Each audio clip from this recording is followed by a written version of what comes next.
In today's video, I'm going to be sharing with you my VR to Katey flowers with the hashtag ONLY10DECKS if I could only keep 10 decks including tarot and oracle. So if you want to find out what 10 oracle and tarot decks I would keep out of my collection, then do keep on watching. Hi everyone, welcome back to my channel. Thank you so much for joining me for today's video. I hope that you're all well and safe and enjoying the season and looking forward to Yule. It feels like it's been so long since I made a video like this, and it was probably in the old house when I did that. So for those of you who are new here, I recently moved house, so my content's kind of been up and down. I made a VR to Papa Squirrel with a similar hashtag, but that was maybe about 6 months ago now, I think, and I have got slightly different answers. I actually haven't checked, but I know that there are some decks in here that I didn't include last time, and I know there are some decks that I did include. So that's probably going to be quite interesting for me to see, actually. So if anyone's interested to see what decks I chose back then in that VR, I will also link that in the cards above. But this one is a VR to Katey Flowers' recent video, and the hashtag is ONLY10DECKS. If I could only keep 10, if I could only keep 10 decks, only 10 decks, only 10. So there are several hashtags, but the main hashtag is ONLY10DECKS. So I love these kinds of hashtags. I love making videos about tarot, as you probably already know if you're here and you like tarot too. I just need to get into it. So these aren't in a particular order other than the pile that I've got, but what makes sense to me first is to probably mention the one that came to mind first. For me, a no-brainer, the Rider-Waite-Smith. This is the Centennial edition of the Rider-Waite-Smith. It's my favourite, and it's many people's favourite, I think, because of the colouring. It's a deck I talk about a lot on my channel and that you probably already know of if you work with tarot. I'm sure you've heard of this. It's the most famous system, and you've all seen this deck before a million times, I'm sure, so I won't labour too long, but you all know what the Rider-Waite-Smith is like, and the colouring is just absolutely gorgeous. I did do a VR to cash out a tarot map recently, and spoiler, this was one of the decks included in that because I do believe that this is my soul deck, really, above all others. And it's because I resonate so much with the images, and I did from the get-go. So when I first started to learn tarot, I was about 17, and I really just delved deep and found that the archetypes really resonated and the art resonated. Even though it may not be considered like the most beautiful art or the most radical art, and it's certainly now not considered to be in any way a diverse or inclusive deck, which is obviously something that I do care about in my decks. I still always go back to this deck, and it is just a deck that I find I feel very confident with and very happy with, and I just feel like whenever I've got a problem, it's always there. And with this deck as well, I feel like I can really confidently read for others and friends, and it just speaks to such a wide range of topics, and obviously it's just very universal, and for that reason I absolutely love it. Next up on the list is a deck that came into my collection this year, and it's one that I had on my list for a while, and I'm so glad I picked it up. It is the Darkness of Light Tarot. This is the 3rd edition, I believe, 4th edition. And it's been signed by the creator. The creator of this deck is Tony DeMoro, and I just love the imagery of this deck. It's very, obviously, it's dark. The colouring is dark. I love the themes of this deck. I feel like I could read all year round with this deck. I love the art in it. I think it obviously looks like photography, but it is not. It's painted, and I love that. You can sort of see the brush strokes as well. It's very atmospheric, very evocative, and you can feel the emotions and the pain, I guess, of some of these characters. So for me, I mean, it's not a deck I've worked with all that often because it's been quite new in my collection. I was waiting to do a walkthrough of this deck before I worked with it, and then I was just so sick of waiting because I was very busy and I didn't find the time to do it, so I just decided to work with it because I wanted to definitely work with it during this season, and I'm really glad I did, and it's not one I want to let go of. I love it. I really love it, and I also think it's a beautiful deck to work with the Morrigan with, who is the deity who I work with, so I wouldn't want to let go of this one. Next up is a deck that I talk about a lot on my channel again, and it's a deck I'm sure that I mentioned in my previous VR of the similar nature, and that is the Deviant Moon. This is the borderless edition. I would love to get my hands on the big book, but I haven't yet picked that up. I don't have a lot of space for any more books, to be honest, at this point, but I will eventually get it and read it because I love this deck, and I think I never expected to fall so hard for this deck. For quite a long time, I didn't think I wanted it in my collection at all because I found the images confronting, which I know a lot of other people do as well. But I found that I couldn't not get it, and then when I did, the answers and the support and the guidance it provided me was just like amazing, and I couldn't ever think about replacing it really. There's nothing I can think of that would do such a good job of what I use this for. So I don't use this all the time. I could use it all the time though. I think I really could if I wanted to. But I go to this deck with specific questions and problems and things that I need answering, and especially delving into shadow work. I know there's a lot of discussion around shadow work decks and things, but for me this is definitely a deck that works so well for that, and I feel it's not because the imagery is kind of confronting. That maybe helps in a sense, but actually I find this deeply comforting. There's something about the imagery that meets you where you are, and it sort of lessens any kind of shame or guilt you might feel around certain things that come up. That's what I found, that's my experience of it, which, you know, some people might not understand or disagree with, and that's absolutely fine, but that's my experience with this deck, and you know, I just love it. I find it really a comforting and supportive deck, which is not what I thought I'd say when I first picked this up. So it's certainly grown slowly on me, and it's just a deck I am not willing to give up from my collection ever. The next deck is a deck that I really fell in love with, and I would call it one of my soul decks. It is the Phylakos Tarot. This deck for me, it just speaks to so many profound experiences and emotions that come up, and again, really beautiful for shadow work, beautiful for dream work, incredible for exploring, you know, hidden feelings and experiences and memories as well. Like, it's such a magical deck, this deck. I really think that it's got like an otherworldly power to it, this deck. There's so much diversity in this deck as well, like in the ways that it has been created and painted and depicted, and there's just so much in this deck that I love, and there has never been another deck like this in my collection, and I'm not sure if there will be. The only other deck that I could think is sort of similar in my mind, although it's not a deck I have yet, but it is one on my list, is the Shimmering Veil, and that is something that has sort of a similar vibe in my head, but that could completely change when I get the deck in my hands and start working with it. But that's the only deck that I could think of that would ever have a similar kind of vibe for me, and I don't even own that deck. So this is a deck I would not be willing to part with. It's really special for me and what it's supported me through with readings, so I wouldn't let this go ever. Next up is another deck that I've included in similar hashtags to this, and it is the Moonchild Tarot. It probably wouldn't be a surprise to anyone, but this is the first sort of independent deck that I picked up. Other than having, you know, the Rider-Waite-Smith, it was kind of the next step for me, and there's something really beautiful and opulent and magical and sacred and just really soulful and dreamy and watery and passionate and divine, did I say divine already, about this artwork, and it's just a deck I absolutely adore. It's so otherworldly. I've spoken about having dreams in scapes that are similar to those depicted in this deck years before I even heard of this. In fact, I think before it was created. And so it speaks to a deep soul voice, or it's almost ancestral in a weird way, actually. There's something so magical about this deck and powerful. I've got to say about this deck, one of the things that puts me off reading with it is how thick the cardstock is and how thick the deck is, how big it is, how difficult it is to shuffle, and you know, for that reason I don't use it as much as I would like to, because the imagery I adore, but I still would never let it go, and it's still a favourite, and yeah, it's very special to me. It's got lots of sentimental value. So that's the Moonchild Tarot. Next up was one of the first decks that actually came to mind, and it's the Herbcrafters Tarot. I love this deck so much.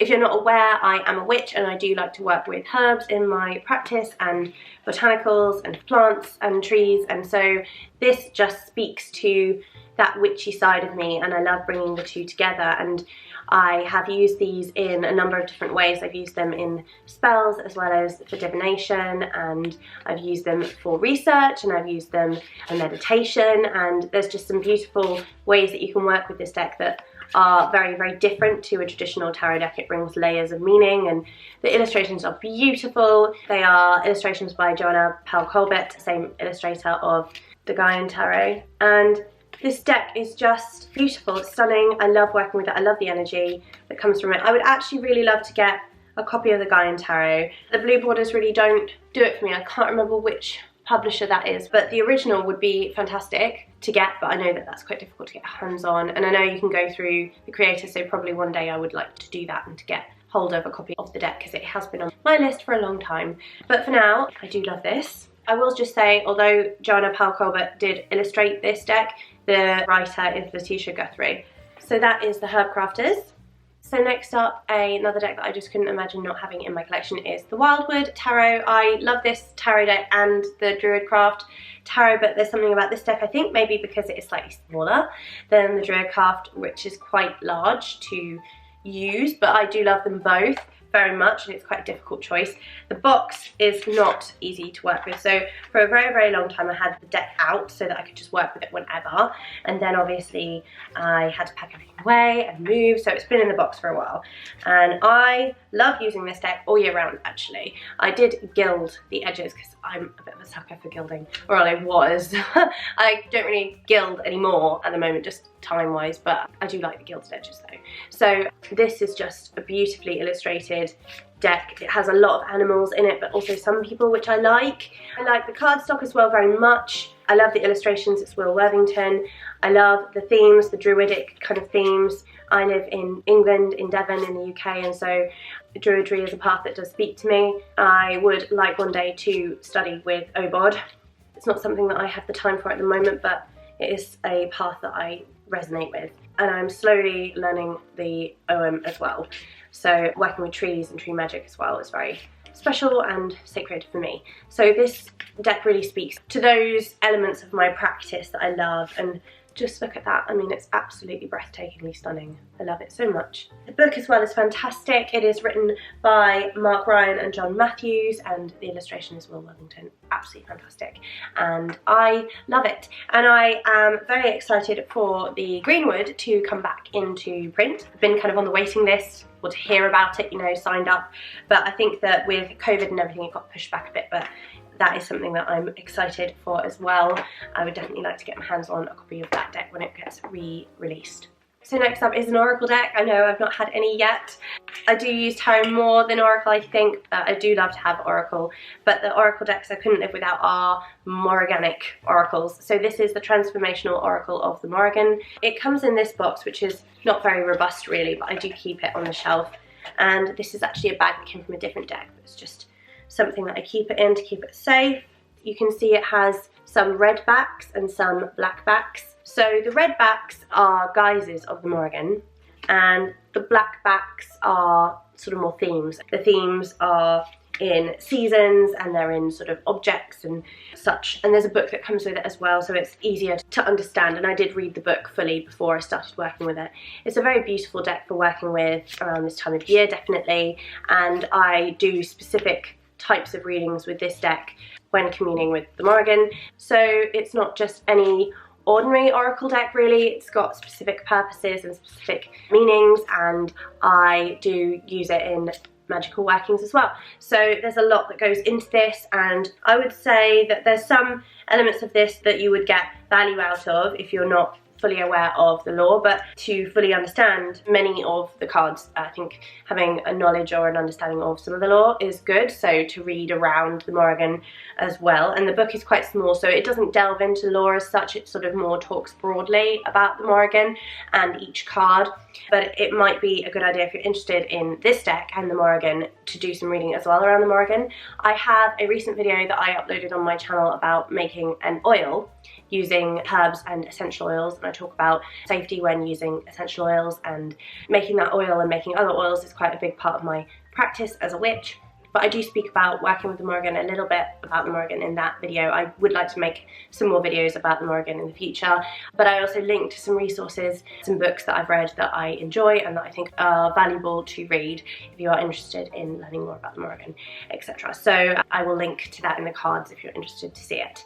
And I am going to include one cheat in this. I wasn't going to, but the reason for it is because I would like to keep and include a deck that I made myself. So it is not something that is available to the public, so it's not something that anyone else has, but it's a deck that I made myself for the Morrigan again, and it is an oracle deck. I made it several years ago with Make playing cards or something Printer Studio, I think maybe it was.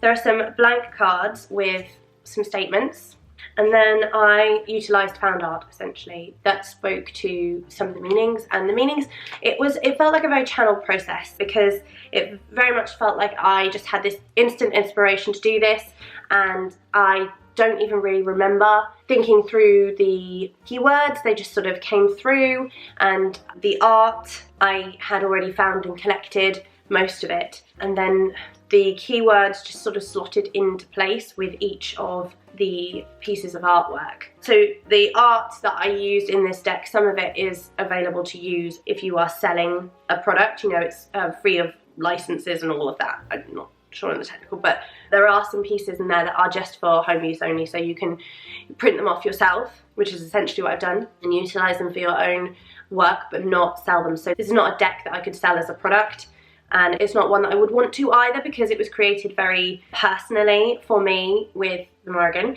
So that's not something that is possible, so sorry about that, but I thought I'd just share because this is one that I would not let go of.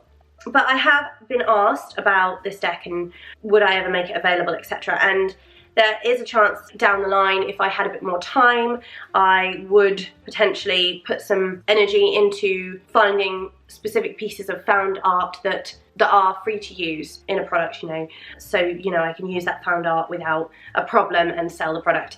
But I'd have to be really careful about that because I think it's tricky. I need to read around it and things. But also I do paint, I do draw, I studied art, my mum's an art teacher, so I do like creating art myself. I just don't have a lot of time to do it. I have 2 small children and a job, and I have 2 YouTube channels and a spiritual practice, and I like to read and breathe and meditate, and so it's just very hard to fit everything in. And you know, I do find it hard to balance myself and give myself time to rest, and so I don't like to pile projects onto myself. And I did start creating a tarot deck, which has kind of paused in the last few months with the house move and everything, and I was going very slowly with it, just doing sketches and creating several of the cards, and I would only ever like make it available on Make playing cards or Printer Studio, or maybe do a Kickstarter once everything's done, but I wouldn't, you know, do that before. And I think it's not a project I'm doing for recognition, and it's not something I'm desperate to get out to market straight away. It's just something that I want to make for myself, and it's something that if I do finish it ever before I die, then if I'm proud of it enough, then I could offer it out potentially. So that is an option, but you know, I am working on that. It's just with life the way it is, it's just not the right time to be able to accomplish all of it, and I need to be able to be okay with like just going at the pace I can go at and get life done, look after kids, look after the home, work, be creative. I do wish I had a bit more time to paint and be artistic and creative, but I find that I have a lot of creative pursuits that I enjoy, and so I need to be able to balance them and find time for whatever's right at that moment, you know what I mean? So it would take a back seat. But that was a long ramble, so I might put a timestamp in there if you want to skip. So that is a deck I made myself, and it's Morrigan Oracle. I think I did name it Messages from the Morrigan or something like that, but Guidance from the Morrigan, but I can't remember what I called it myself, and it doesn't have a name on the box or anything. But I love this deck and I would not want to be without it, but I added it as a bonus because no one else could ever have this deck, so it's kind of just for me. Another oracle deck, and this is one I did pick up, I think, either the end of last year or this year. I think the end of last year. It's the Druid Plant Oracle, and this is Philip and Stephanie Cargom, the creators of the Witchcraft, of course, and again illustrated by Will Worthington. So again, the same beautiful art. It pairs so beautifully with the Wildwood. I debated between this and the Botanical Witch Oracle by CeeLo Thompson, which I love as well, but I just find that the book by Philip and Stephanie Cargom is just so fantastic and beautiful, and there's so much wisdom here, and I just love the style of this as well, like in the illustrations. And you know, I do love both oracles, but if I had to choose, I think I'd go with this one. It's fantastic, you know, oh, just absolutely beautiful. And a lot of these plants, of course, being druidic, are native to where I live, so it's perfect for me. It works so well, and it's a deck that I use to inform my magical practice and to support meditations and magical workings, etc., and as well as pulling a card to go with a reading. It's just stunning. I mean, look at that. Oh my gosh. I think it's a deck as well I get very much Glastonbury vibes from, you know, Avalonian vibes, you know, it's all of that. Again, I just absolutely love it. So beautiful.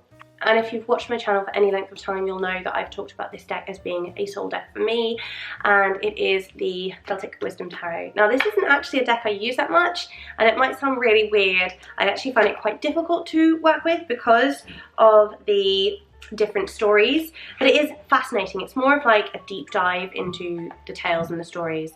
So each of the cards relate to a different tale in Celtic lore, and it is Welsh and Irish mythology, and the names of the suits have been changed. This is a deck that I work with when I have a bit of time and when I want to sort of deep dive into some of those stories and lore, but the reason I would never let it go is because it's out of print, it's difficult to find. I had my heart set on it, I fell in love with it. The illustrations are stunning, and I feel like there's no other deck that could compete. And also there are depictions of the Morrigan in this deck as well. This is in fact, I believe, a depiction of Magick, who is a sister of the Morrigan, or an aspect of the Morrigan. For me, it's a deck I just wouldn't want to part with ever. I see this as like a lifetime sort of deck, a soul deck that will be with me forever and grow with me, and I'll learn from this deck and I'll work with it in different ways, and that is why I cherish it. And this is the box it comes in, and it's by Katey Matthews. I didn't mention that. This is the book. I like the book. I've read all the book, but I do think it requires a little bit of study, especially when it comes to each card. That's why it's not the most straightforward for every single reading. It's more of like, as I said, a deep dive into the stories itself. A very special deck. No other deck like it. Couldn't part with it. And that brings me to the end of my VR to Katey Flowers with hashtag ONLY10DECKS. And I'd love to hear what your 10 decks would be, Oracle and Tarot.